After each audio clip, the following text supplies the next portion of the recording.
یہ ہماری بدقسمتی سمجھیے یا ہماری تاریخ کی ستم ظریفی کہ ہمارے ملک میں ہمیشہ سے بہت کلیئر ڈویژنز رہے ہیں. یا تو کوئی ہمیشہ اینٹی بھٹو رہا یا پرو بھٹو رہا. اس سے پہلے چلے جائیے تو کوئی اینٹی پارٹیشن رہا، پرو پارٹیشن رہا. اس کے بعد کوئی اینٹی بے نظیر، پرو بے نظیر، اینٹی نواز، پرو نواز. اور اب معاملہ یہ ہو گیا ہے کہ کوئی اینٹی عمران ہے یا پرو عمران ہے. اسی طرح صحافت کے لینڈسکیپ میں ہمارے ایک مایہ ناز صحافی ارشد شریف صاحب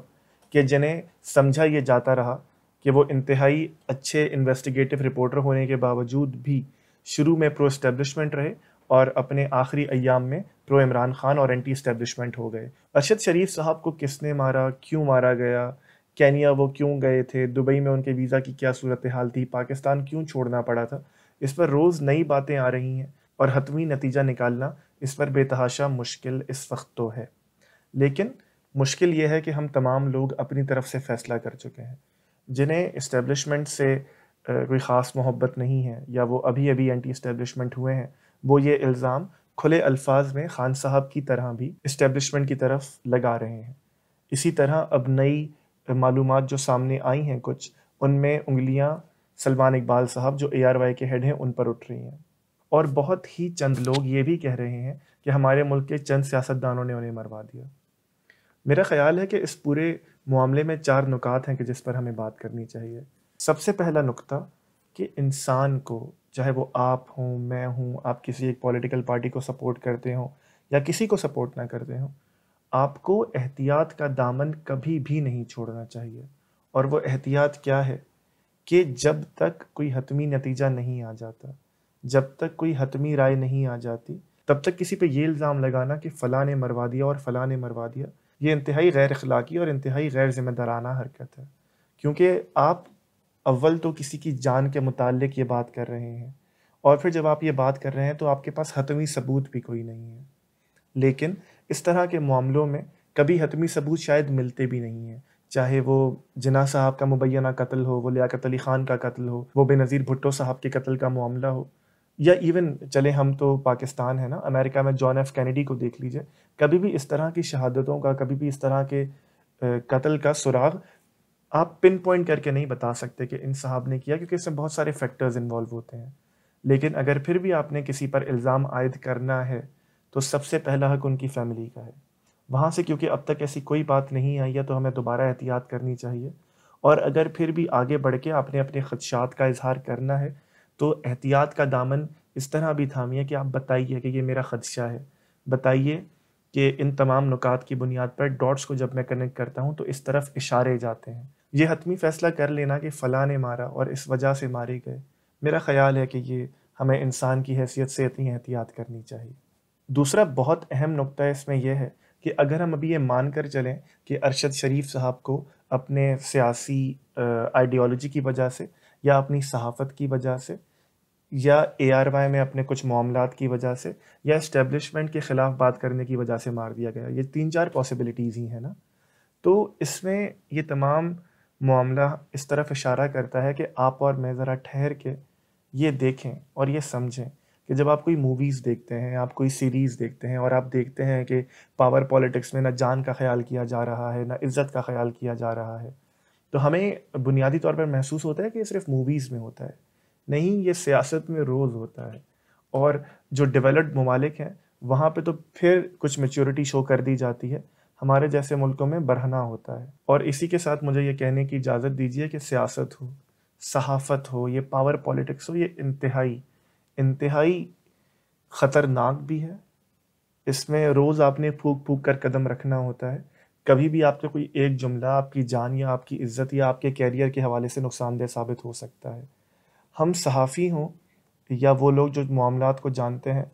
ہم بہت سارے راز اپنے سینوں میں رکھتے ہیں، بہت ساری چیزیں ہیں جو ہمارے سامنے ہوتی ہیں، بہت ساری ایسی باتیں ہیں جو ہم کھل کر نہیں کر پاتے. اس کی وجہ ہی یہ ہے کہ یہ کھیل صرف طاقت کا ہے. اور عمومی طور پہ جب آپ کے سامنے کوئی آتا ہے، چاہے وہ سیاستدان ہو، چاہے وہ اسٹیبلشمنٹ ہو، چاہے وہ بابسوخ صحافی ہو، اور اگر وہ معصوم بن کر یا کسی بھی طرح کوئی ایک جملہ کہتا ہے اور آپ صرف دیکھتے ہیں کہ اس جملے میں جو اس نے کہا اس کا مطلب کیا ہے، اس کے پیچھے ہزار باتیں ہوتی ہیں. میں اس پہ ہی آپ کو ایک چھوٹا سا واقعہ سناتا چلوں.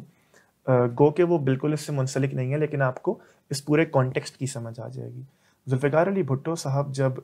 بنگلہ دیش کی جو لبریشن وار تھی یا پاکستان کا جب سقوط ہوا، سقوط ڈھاکہ، تو انڈیا نے، بھارت نے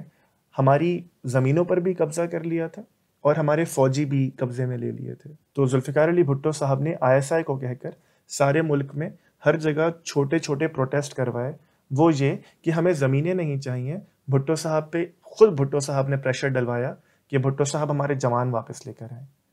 تو مذاکرات کی ٹیبل پر جب ذوالفقار علی بھٹو اور اندرا گاندھی بیٹھے، تو چونکہ اندرا گاندھی کو یہ خبر پہنچ چکی تھی کہ ذوالفقار علی بھٹو صاحب پر یہ پریشر ہے کہ وہ جوان لے کر آئے، تو اندرا صاحبہ نے کہا کہ آپ زمینیں لے لیں، ہم جوان نہیں دیں گے، اور بھٹو صاحب اس پہ فوراً مان گئے۔ اس کی وجہ یہ ہے کہ بھٹو صاحب یہ جانتے تھے کہ زمین ملنا مشکل ہے، اگر بھارت ہمارے فوجی رکھتا ہے تو جنیوا کنونشن کے مطابق ان کی دیکھ بھال بھی کرنی پڑے گی، ان کی عزت و عظمت کا بھی خیال کرنا پڑے گا، ایک بہت بڑا برڈن ہے جو انڈین اکانومی پہ آ جائے گا، اور اس وقت تک انڈیا اتنی بڑی اکانومی نہیں تھی۔ تو دیکھیے، آپ اور میں شاید اس وقت ٹاک شو کر لیتے کہ بھٹو صاحب نے تو یہ بیان دے دیا یا یہ پروٹیسٹ ہو رہے ہیں، پیچھے بہت کچھ چل رہا ہوتا ہے جو آپ کی نظر سے اور اکثر اوقات ہماری نظر سے بھی محو ہوتا ہے۔ تو اس لیے چیزوں کو اس کے اندر اتر کے دیکھنا ہوتا ہے، جو چیز سامنے آ جائے یہ بالکل اس طرح کا سادہ معاملہ نہیں ہے کہ جو کسی معصوم شخص نے یا کسی سیاستدان نے بہت ہی اچھا چہرہ بنا کر کہہ دیا تو بس اس کا وہی مطلب ہے۔ پیچھے بہت کچھ ہو رہا ہوتا ہے جو بہت ہی مشکل ہے کہ عوام تک پہنچ سکے۔ تیسرا معاملہ جو ہمیں تاریخ کے تناظر میں دیکھنا چاہیے وہ یہ ہے کہ اس وقت جو الزام ہے یا تو وہ عمران خان صاحب پر دبے الفاظ میں لگ رہا ہے، اگر آپ فیصل واڈا صاحب کی پریس کانفرنس دیکھیے، یا ARY نیوز کے مالک سلمان اقبال صاحب پہ لگ رہا ہے، یا اسٹیبلشمنٹ پہ لگ رہا ہے۔ ابھی چونکہ جیسے میں نے پہلے نقطے میں کہا کہ ہم حتمی طور پر کوئی رائے نہیں دے سکتے، اور میں تو اس پہ بہت احتیاط کرتا ہوں کہ جب تک کوئی معاملہ بالکل میرے سامنے نہ ہو، اتنی بڑی بات کسی کی موت کا الزام لگانا کسی پہ نہ لگایا جائے۔ لیکن ابھی ہم یہ مان کر چلتے ہیں کہ ان تینوں میں سے کوئی ایک ہو سکتا ہے۔ تو دیکھیے، ایک چیز ہے جو تاریخ بار بار ثابت کرتی ہے کہ اگر آپ ارشد شریف صاحب کو دیکھیے تو وہ پرو اسٹیبلشمنٹ تھے اپنے اواخر کے ایام کے علاوہ، آپ ان کے تمام تجزیے دیکھ سکتے ہیں، آپ ان کے تمام پروگرامز دیکھ سکتے ہیں، حتیٰ کہ جب اسٹیبلشمنٹ نے کوئی کام کروانا ہوتا تھا یا کچھ ثبوت دکھا کر کوئی نیریٹو بنانا ہوتا تھا تو ارشد شریف صاحب ہوں، معید یوسف صاحب ہوں، عمران ریاض خان صاحب ہوں، اسی طرح کے لوگوں کو دکھایا جاتا تھا۔ میں یہ کوئی الزام نہیں لگا رہا، عمران ریاض خان صاحب بار کونسل کی ایک تقریر میں عمران خان صاحب کے سامنے یہ کہہ چکے ہیں کہ ہمیں ثبوت دکھائے گئے تھے، ہم سے یہ جنگ کروائی گئی تھی۔ تو دیکھیے، اگر تو یہ معاملہ ہے اور ہم یہ کہیں کہ اسٹیبلشمنٹ کے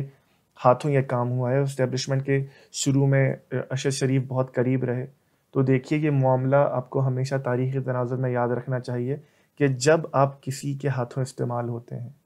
اور جب پاور ڈائنامکس بدلتے ہیں تو سب سے پہلے جو مشکل ہے وہ آپ پر آتی ہے، سب سے پہلے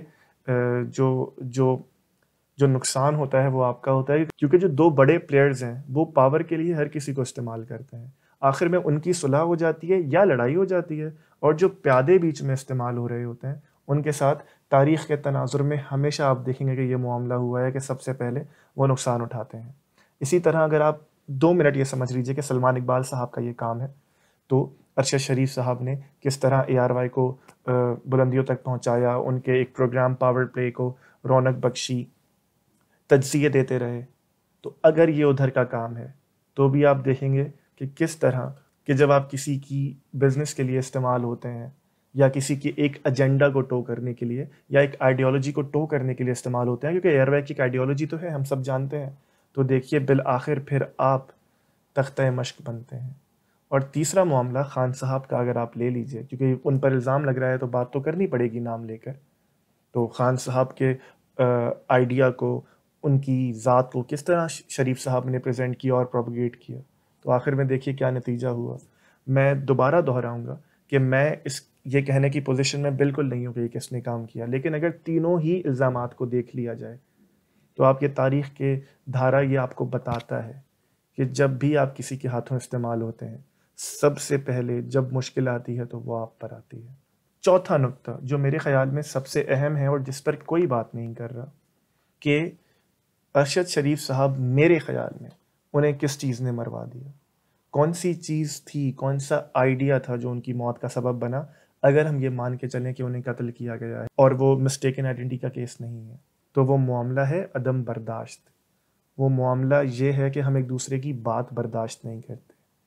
وہ معاملہ یہ ہے کہ اگر ہماری کوئی آئیڈیالوجی ہے اور اس کے خلاف کوئی بولے تو ہم سے یہ برداشت نہیں ہوتا کہ یہ کیسے ممکن ہے.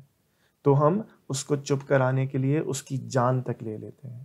اور چلیں جان لے لی تو آپ نے اچھا کیا، ہم اس کی عزتیں اچھالتے ہیں، ہم اس پر الزام لگاتے ہیں، ہم اس کی نیت پر شک کرتے ہیں.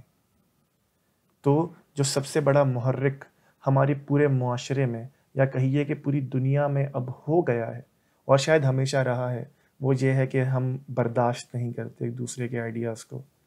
کوئی یہ کہہ سکتا ہے کہ چوتھا نقطہ اٹھا کر تم یہ بڑی عجیب سی بات کر رہے ہو کیونکہ دوسرے نقطے میں تم نے کہا کہ پاور پالیٹکس ہوتی ہی اس طرح ہے. جی بالکل اس طرح ہوتی ہے اور اس میں عدم برداشت ہمیشہ ہوتی ہے. تو کیا اس بنیاد پر ہم اپنی اور اس قوم کی تعلیم کرنا چھوڑ دیں؟ ظاہر ہے یہ تو ممکن نہیں ہے. ہم نے خود کو، آپ کو، تمام لوگوں کو یہ بتانا ہے کہ کس طرح ایک دوسرے کے آئیڈیاز کی رسپیکٹ کرتے ہیں، کس طرح اس کے آئیڈیا کو فیس ویلیو پر نہیں، اس کے اندر اتر کر جہاں سے وہ بات کر رہا ہے اس جگہ پہ کھڑے ہو کر اس کے نیریٹو کو سمجھ کر اس کا جواب دیا جاتا ہے. اور اگر وہ آپ سے اتفاق نہیں بھی کرتا تب بھی اسے یہ حق ہے اور آپ کو یہ حق نہ صرف تسلیم کرنا چاہیے بلکہ آگے بڑھ کر اس کی حفاظت کرنی چاہیے کہ اگر آپ مجھ پر تنقید کر رہے ہیں، اگر آپ میرے کسی آئیڈیا سے متفق نہیں ہیں تو یہ آپ کا بالکل اس طرح حق ہے کہ جس طرح میرا یہ حق ہے کہ میں آپ کے خلاف بات کر سکوں، آپ کی کسی بات کی تحلیل کر کے بتا سکوں کہ آپ غلط بیانی سے کام لے رہے ہیں، یا یہ کہہ سکوں ببانگ دہل کہ یہاں پر آپ کے اس آئیڈیا سے میں سمجھتا ہوں کہ ملک کو، قوم کو، معاشرے کو، انسانیت کو، اس گھر کو، اس محلے کو نقصان ہوگا. ویڈیو دیکھنے کا شکریہ. اگر آپ کو ہمارا کام اچھا لگتا ہے تو اس ویڈیو کو لائک کیجیے، کامنٹ کیجیے اور چینل کو سبسکرائب کیجیے. اس سے ہوگا یہ کہ آپ کے لائک اور کامنٹ کی وجہ سے یوٹیوب یہ ویڈیو زیادہ لوگوں کو ریکمینڈ کرے گی. اور ساتھ ہی اگر آپ چاہتے ہیں کہ آپ ہمارے کام کو سپورٹ کر سکیں تو پیٹریون، پے پیل اور ایزی پیسہ کے ذریعے آپ ہمیں سپورٹ کر سکتے ہیں.